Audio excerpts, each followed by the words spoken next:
পোনপ্ৰথমে সকলোকে শাৰদীয় দুৰ্গা পূজাৰ শুভেচ্ছা জ্ঞাপন কৰিছোঁ। আজি আগবঢ়াইছোঁ দুৰ্গা পূজাৰ বিশেষ প্ৰশ্ন উত্তৰ শিতান। আজি প্ৰশ্নসমূহৰ ভিতৰত প্ৰথম প্ৰশ্নটো হৈছে দুৰ্গা পূজাৰ প্ৰথম দিনটোক কি বুলি কোৱা হয়? সপ্তমী, মহালয়া, তীক্ষ্ণতা, এটাও নহয়। ইয়াৰ ভিতৰত শুদ্ধ উত্তৰটো হৈছে মহালয়া। 2. তলৰ কোনখন ৰাজ্য দুৰ্গা পূজাৰ বাবে বিখ্যাত? পশ্চিমবংগ, অসম, বিহাৰ, উৰিষ্যা।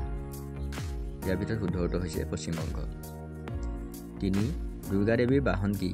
বাঘ, সিংহ, গৰু, ম'হ। ইয়াৰ ভিতৰত শুদ্ধ উত্তৰটো হৈছে সিংহ। 4 নম্বৰ প্ৰশ্ন মহিষাসুৰে কাৰ পৰা অমৰত্বৰ আশীৰ্বাদ লাভ কৰিছিল? বিষ্ণু, কৃষ্ণ, শিৱ, ব্ৰহ্মা। ইয়াৰ ভিতৰত শুদ্ধ উত্তৰ হৈছে ব্ৰহ্মা। 5 নম্বৰ প্ৰশ্ন দুৰ্গা দেৱীৰ লগত মহিষাসুৰৰ কিমান দিন যুদ্ধ হৈছিল? ইয়াত 4টা অপশ্যন আছে। ইয়াৰ ভিতৰত শুদ্ধ উত্তৰটো হৈছে 9 দিন 9 ৰাতি। আজি প্ৰশ্ন নম্বৰ 6 নম্বৰ প্ৰশ্ন কোন দেশত দুৰ্গা পূজা 15 দিনলৈকে পালন কৰা হয়? নেপাল, ভূটান, শ্ৰীলংকা, বাংলাদেশ। ইয়াৰ ভিতৰত শুদ্ধ উত্তৰ হৈছে নেপাল। 7 নম্বৰ প্ৰশ্ন শৰৎকালত দুৰ্গা দেৱীক পূজা কৰাৰ প্ৰথা কোনে প্ৰথমে আৰম্ভ কৰিছিল? ভৰত, বিভীষণ, ৰামচন্দ্ৰ, ৰাৱণ। ইয়াৰ ভিতৰত শুদ্ধ উত্তৰ হৈছে ৰামচন্দ্ৰ।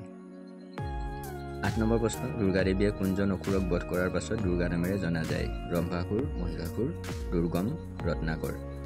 শুদ্ধ উত্তৰ হৈছে দুৰ্গম। 9 নম্বৰ প্ৰশ্ন দুৰ্গা পূজা সাধাৰণতে কিমান দিন চলি থাকে? 3 দিন, 5 দিন, 7 দিন, 10 দিন।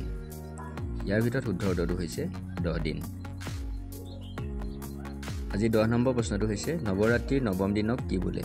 ৰাম নৱমী, দুৰ্গাষ্টমী, দশেৰা, বিজয়া। ইয়াৰ ভিতৰত শুদ্ধ উত্তৰটো হৈছে ৰাম নৱমী।